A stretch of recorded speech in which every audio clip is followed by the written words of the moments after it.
Hello guys, അപ്പോൾ ഇന്ന് ഞങ്ങളുടെ സ്കൂളിലൊരു പ്രധാനപ്പെട്ട ദിവസമായിരുന്നു. ഇന്ന് +2കാരുടെ ലാസ്റ്റ് അസംബ്ലിയാണ്. അതുമാത്രമല്ല, ഞങ്ങളുടെ പ്രിയപ്പെട്ട ജയശ്രീ ടീച്ചറിൻ്റെ ബർത്ത്ഡേയും കൂടിയായിരുന്നു ഇന്ന്.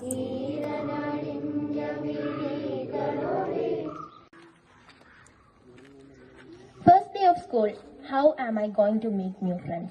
Last day of school, how am I going to leave these idiots?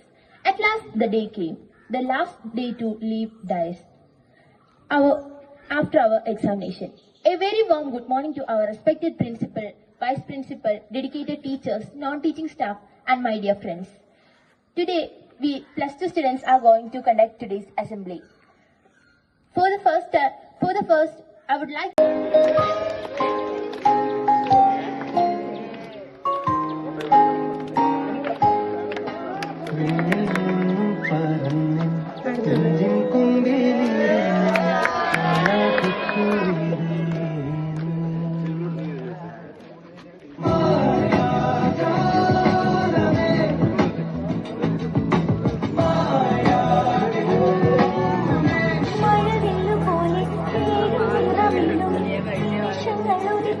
Chiri